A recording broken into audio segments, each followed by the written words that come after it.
Well, ladies, hello and welcome to another episode of Chats with Chelsi.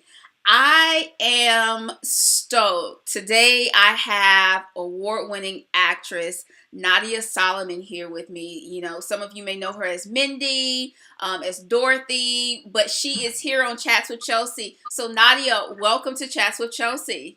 Thank you for having me, Chelsea. I'm stoked. I remember when I sent you the message, and it's just little old me, and you're out there doing your thing with Spike Lee. You're on Showtime now. I just can't believe that I've known you for over a decade, and look at you now. So, first off, congratulations on everything that you've accomplished so far. Thank you so much. Let's just go ahead and dive in. And so when I could be off, but one of the big plays that I remember you in and you posting about a few years ago was A Raisin in the Sun. Tell us about that and just how you got into acting. Yeah, so again, thanks for having me. I started with, I think Raisin in the Sun came about right after acting school. It was my first theatrical project. And I actually had a friend that was in the project who was lead, and he was like, I know you would be really great for that role. And it was actually one of my dream roles. I kind of write down Wow. my ideal roles I kind of want to have during my career. I write down sort of the, types of roles and specific roles as well. So that was one of them. Was Benita and Raisin in the Sun. So it was in Pennsylvania at a regional theater there. So I auditioned and I got the part. And it was awesome. Still one of my favorites for sure. What And how to get into acting. I'm sorry. Well, with the Raisin and Sun, when you auditioned, were you nervous? Was that your first big audition? I know you said that it was after acting school. Yeah, it wasn't one of my first big. My first big one, I bombed, which you can totally talk about. It was bad, bad. But a raisin, no, I was really confident because I feel like I knew this character, and I was introduced to the play in high school, and I wanted to do it when I saw it in high school. I wanted to do it so bad. So I was just like, I know Benita. We parallel each other a lot in many ways. So I was ready, to be honest. So when you're like super prepared, it Mm-hmm. makes you less nervous. So that's a Oh, note for actors out there. Yeah, just be extra, extra prepared, right? So yeah, excuse me. So yeah, I did that and it was really awesome. Um, in terms of how I got into acting, I was like 11 or 12 when I started acting, primarily in like church plays. And then I started acting in by auditioning in school plays, for school plays. hmm. Um, and so then my mom was like, hey, there's these magnet programs. We still have to go to public schools because we can't afford private, but let's try to get you into one of these magnet programs. And then I was like, oh, there's a magnet programs for the arts. And so my mom was actually like, in my head, because I come from an immigrant family, I thought, I knew she would want me to go to college eventually for like a safe degree, if you will. Yeah. So I didn't think she would encourage acting, although I Hmm. did it outside a lot. But she was like, why don't you major in acting? That makes the most sense. I guess she was thinking it's just middle school and high school, right? You still get your academics. So I'm sure she didn't think I'll keep it going this far, right?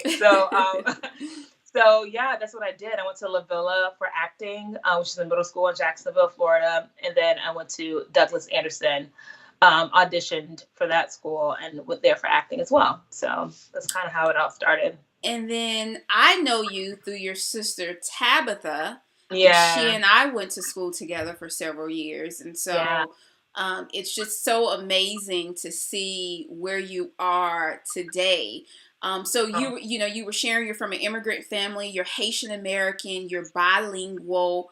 What was that journey like when you were in the magnet programs and growing up there in Jacksonville? Um, in terms of my household, our like most immigrant families, I would think, or I that I know, they really prize education. So that was a really huge deal for in our household. We had to be on the honor roll. We were strongly encouraged to. I don't want to say had to. And she just, in Haiti, unfortunately, they have to pay for their education, and a lot of Mm, other foreign countries, and so we were taught very early on not to take that for granted. And yeah. so that's what allowed us to do really well and excel in school. And then in addition to that, you know, in terms of college, I got scholarships because I did so good in school. And so I pretty much didn't have to pay for college, you know? So we just always worked our butts off in any career, any field that we've been in, because we just learned strong work ethic from a young age. I think that's something powerful that you said there that can encourage so many people, at least put some fire under a few people, is the fact that, you know, here in America, our education, K through 12, we don't have to pay for that. And I think so many of us take that for granted, Right. in terms of applying ourselves and being all that we're called to be. So that is extremely powerful. Okay, so a Raisin in the Sun. I know we've jumped around a little bit. And then next thing I know, Orange is the New Black, and you are Dorothy. Tell us about that journey. Yeah. So, you know what's really interesting? I think that, and it's no insult, obviously. It's just how the world we all think. It's like when we see an actor on TV, we're like, oh, they're a new actor. Look, I've never seen them before, but they've been grinding for like 20 years to get that one role. And so between Raisin and Orange, I continue to book projects, a lot of independent projects, Okay. and, you know, a lot of some theater here in New York as well, where I live. So I think Orange was more so my first big, like, award-winning show that's on a television screen, if you will. Mm-hmm. So I think that's why that was kind of, you know, highly publicized, if you will, and applauded. I think that's a better word. Okay. But yeah, it was still very exciting because Orange was another show that was on my vision board. Wow. So, yeah, okay. And that was on my vision board for 3 years. So 3 years. Yeah, it was 3 years, and it still gets me like emotional thinking about it, because it's crazy, like the power of like writing stuff down and praying on it and then believing that to happen. I'm huge on that. So yeah, I was really fortunate for that to happen. I loved it the first time I saw the show.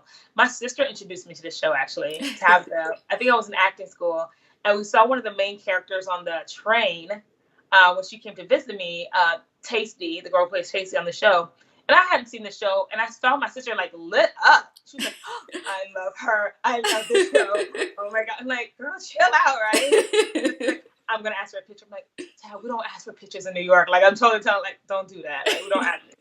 But then she tapped. She was like, I love your character. I love you so much. Like, she tapped her, and she was really sweet about it. But I guess to see how she's just like lit up like that, I'm like, I got to check out this show. Absolutely. What's so amazing about this thing? And it was so great the first time I watched it. So yeah, so I think I immediately put it, and I knew I could do some great things on the show too. So yeah, I immediately put it on my vision board probably by the 3rd episode or something. I'm like, I gotta be on the show. Yeah, so that came about just like every other role, just go and audition. And the audition story was crazy too, though. Tell us. Oh my gosh, yeah, I'll tell y'all the real. So I went to the audition, and some auditions more than others, I put more pressure on myself. Okay. And this particular one, because it's been on my vision board for so long, I had some sort of anxiety or something. It was like mentally, I was like, oh my gosh, this is my opportunity to be on the show I've been wanting to be on for so long. And so I was nervous. And I think I've learned to control my nerves in most situations, but it's all about how you talk to yourself, right? And so I was just talking to myself in a very like anxious way. So when I got to the audition, I did it. It was mediocre. It wasn't good. I didn't even get through it all. And thank God for this casting director. Thank you for not kind casting directors. I want to shout out really kind casting directors in the world who need you.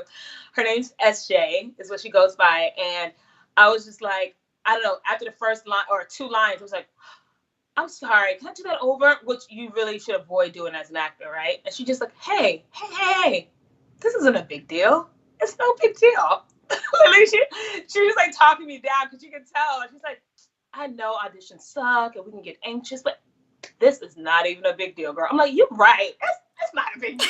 Y'all having sister girl talk in the audition. We were. And like, how blessed was I to have her? And so then I quickly like dropped down my body. Something I learned in acting school. Again, actors, I'm not suggesting that you do this. I just did what was good for me, and I knew she was in my corner. So I was like, dropped down, did a little get the scary bugs out, and then I did it over, and then it was fine. And then I left. Clearly, because you got the part. Right. And it was good. When I left, I still cried, and I never cried auditions after auditions. I'm like, I know this business, like you hear, you lose, but I actually cried over this one. And I remember calling a friend and just being like, I can't be in this business if I can't audition. Like, I can't believe I just let so much anxiety and like nervousness get over me. Like, I can't do this business if this is what's going to happen. And they're like, calm down. Why? We can't like take any of this seriously. It's a part of the game. I'm like, no, but this is like embarrassing. I just embarrassed myself, right? And then a week later, or 2 days later, they're like, yeah, I want to offer you the role. And I was just like, oh my, what? Yeah, so that's the story behind that. Like, you think you messed up, but you didn't. So don't beat yourself up, I guess is the moral of the story. I think it's an awesome story, though, because, when we think about, and I'm always talking about like social media, and just one of the things that's so important to me in these conversations is that just for authenticity and transparency, because we see for whoever the person is, the woman is, and it's like they're on top of the world, but you really don't know their journey or what got them there. And it's like, yeah. I love that story that you just shared with us, Nhadya, because it's like perfection isn't what got you the role, right? No. It was you being real and being able to show all of who you were. And so, I think that's amazing. One of the things that you had mentioned earlier is that, that there was a time period between A Raisin in the Sun and Orange is the New Black. And you did a lot of independent things. Was that a difficult time? What was that time like? I mean, were you in search of, a show a more plotted show, or were you just cool with the independent films and shows? I would say a mix of both, right? Because as an actor, I just want to do good projects and good work. And so I was still fortunate to find some really good work. I wanted to do a faith-based film, for example, for a long time, and I was able to be a lead in one. And it's on Amazon Prime right now, so it's doing good, right? Tell us the name. 30-Day Promise. 30-Day Promise, and I play a vixen and the bad guy in it, but it was so fun. So I did that, and then there's some other independent things that are still haven't come out yet, because sometimes they do and sometimes they don't, but they were still artistically fulfilling. Okay. So that matters to me as well. But obviously, making money in this business matters, and taking care of your bills matters. So that part of it was just like, that part of it was kind of frustrating. And not only that, but I did want the next step of it. And not saying independent isn't underneath it. It's just a lot of times when a show's more highly publicized like that, you just have greater opportunities to have more opportunities, more shows. So yeah, in that sense, yeah, I was wanting something bigger. And what's interesting is during that period, which I never posted about, right? You never know about these things, but I was up for maybe 3 different times. It was out of me and one other person, and I didn't get it. It was the year before, like my last year, which was a great year for me. I was like, here it goes. They're like, all right, we got you on hold, is what they call it when it's out of you and one person, or your pin. Okay. Or they'll tell me it's out of you and one girl. And then didn't get it. It happened like 2 or 3 times. One was for Marvel. Who doesn't want to be on Marvel as an actor? One was for like, I don't know if I can say their names, but something on CBS. So these were like great opportunities too that would open doors. And I'm like, it got really frustrating at one point. I'm like, why, God? Why am I getting so close and not cross? Like, what's happening here? Is this like a tease this year? So like Orange, I got that at the beginning of that year, like January, and then the next thing just started rolling in. So yeah, it was very interesting dynamics the year before of like being so close, and then the next year booking, getting it. It was very interesting. What kept you grounded? I mean, you asked God why, and that's a question many of us ask. I mean, I ask it, God, why? Why is this happening, or why hasn't this happening? What kept you? I think getting closer to God in times like that is helpful, actually, because God starts just revealing other things to me. Mm-hmm. And the things that he helped reveal to me got my anxiety more under control, no matter the circumstance now. That's good. was nervousness even. Like, it got that more under control because what happened was, actually probably top of the year, um, you know, unfortunately, Haiti's very close to me, my heart, and unfortunately, Americans' perceptions of Haiti is like whatever you see on the media. It's very limited, or what a political person derogatory statement they may have said, and so it's so limited, right? And so I made it kind of like, okay, acting's what you do. When I knew my purpose, but it wasn't as specific. But when I tapped into my purpose in more of a specific manner, things started opening for me. So now when I'm in a room with like legends like Spike Lee or whoever, I get, that's what humbles me. I'm like, my purpose is bigger than Spike. My purpose is bigger. And so I love you, Spike. My purpose, it really is. I told this story to stuff with people, like, sometimes I needed that negativity, if you will, to be like, all right, I'll show you what Haitians do, you know, or this is my opportunity to kind of be a light in this situation, or this like very limited viewpoint, if you will. So that really shifted it for me. I love all of that. Like, yeah, it's true. That's exactly what happened. I was like, okay, let's go. I'm so mad. I mean, you gotta get mad at something, y'all. Get mad at something. I mean, but who wouldn't get mad, you know, and be like, just like, Lord, what's going on, when you have those different opportunities? Yet here's the positive in it. Not only did it draw you closer to God, it taught you more about yourself. But here's the other thing, Nhadya, that I'm sure you know, but I just want to remind the folks who are watching this, is that you were one of two for these roles. And so it just speaks to your skills and your talent.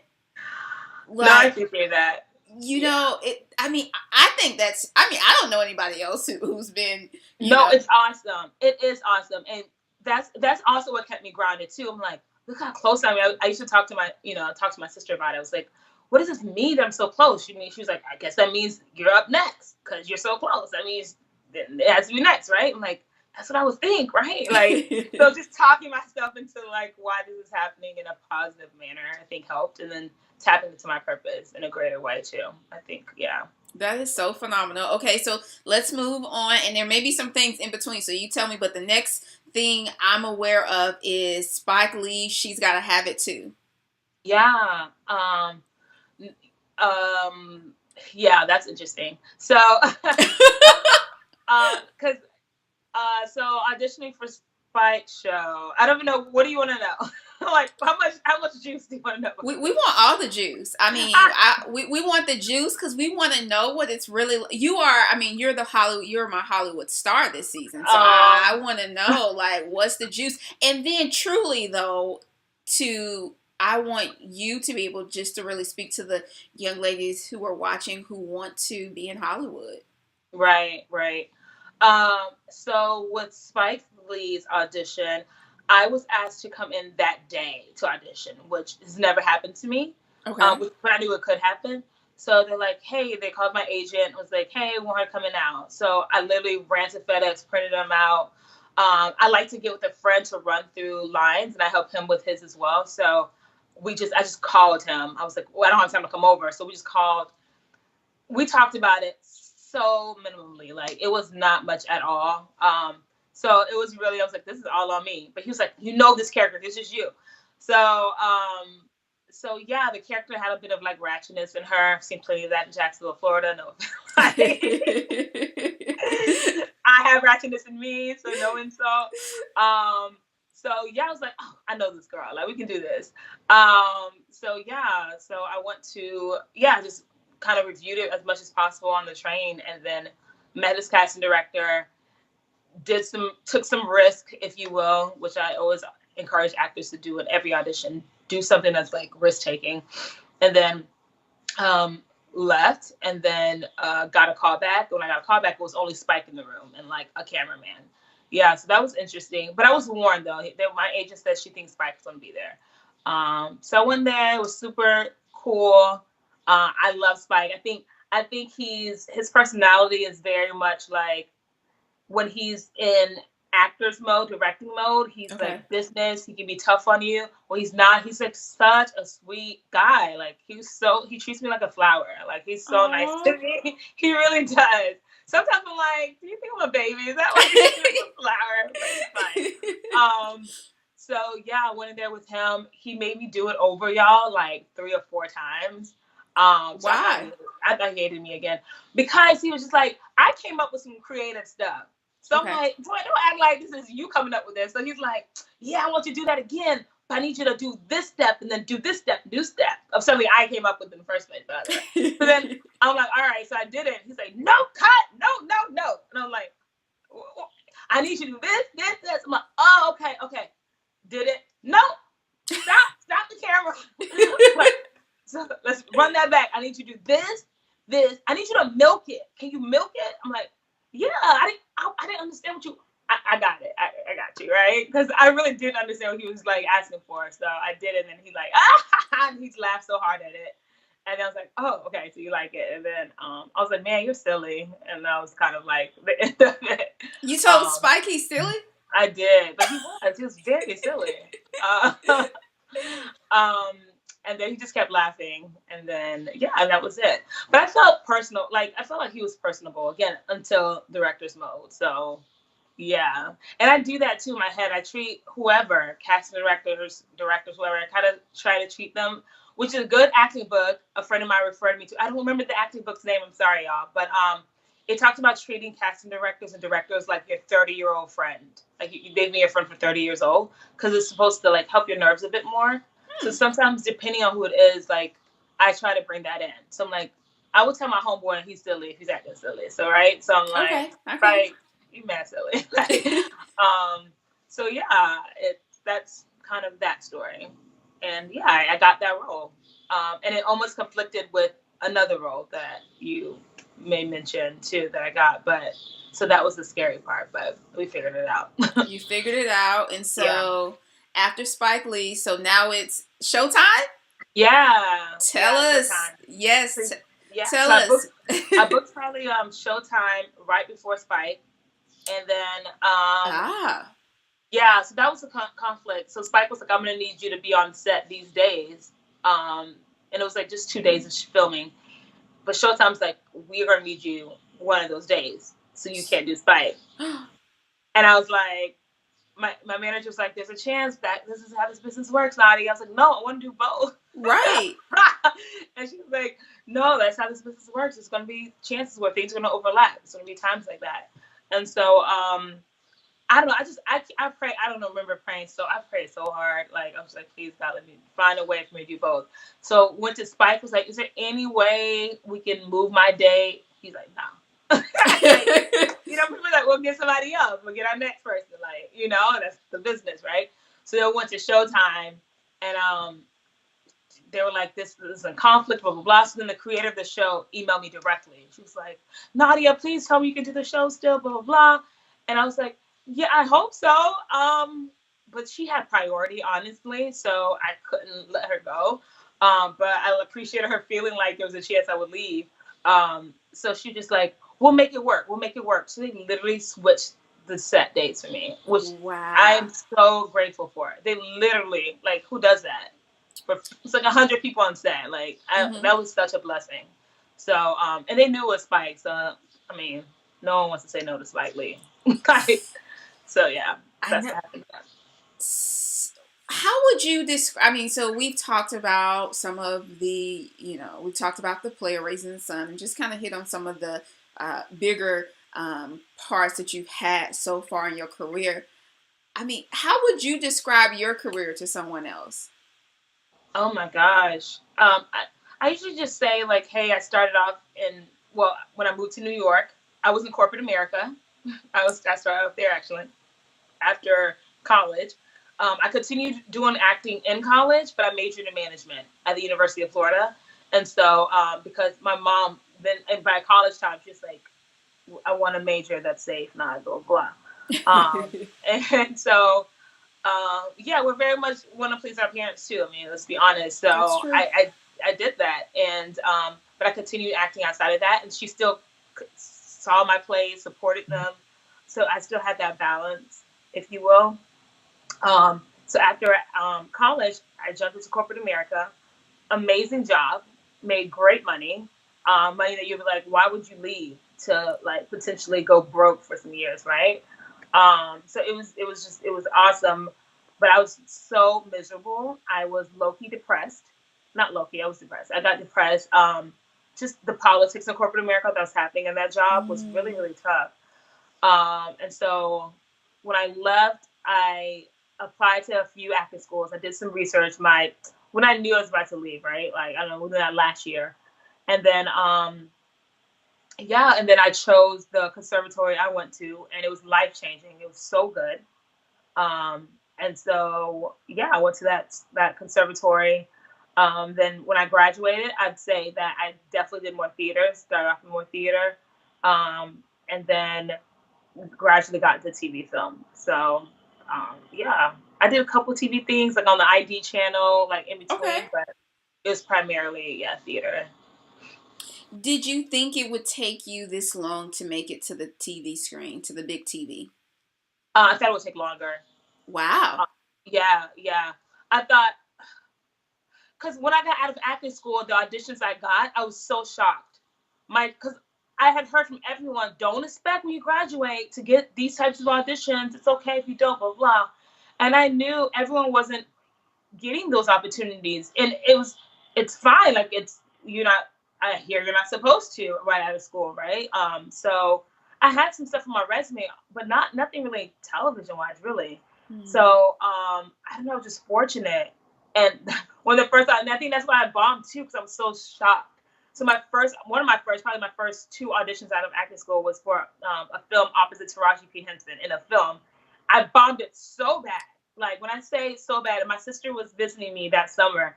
I went home. I promise you, I don't cry for every audition. I promise. It's probably the only one. But I cried at the audition, and I went home. I was like, I can't do this business. And this was like, I don't know. This was right after acting school. So this was 5 years ago, 4 years ago.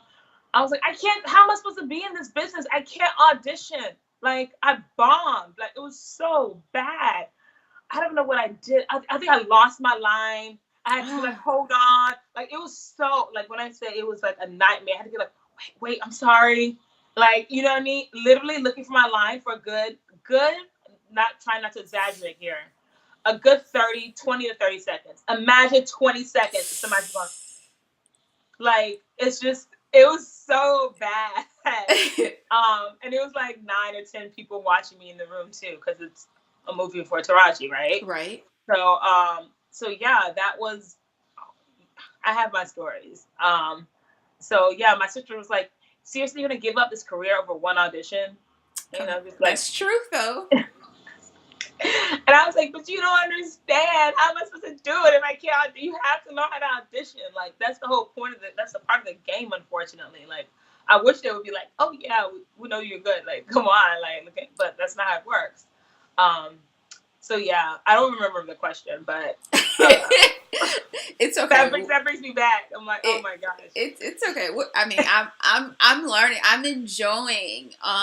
So your career has been phenomenal. You have, you have achieved more than you thought you would have achieved in these short 4 years. So I'm excited to see what's ahead and what God has for you. So let's talk about using your why and how you have used that to propel your career.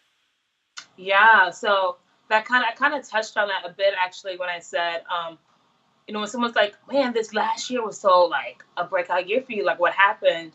And I was like, I tapped into my purpose. And your purpose is essentially your why.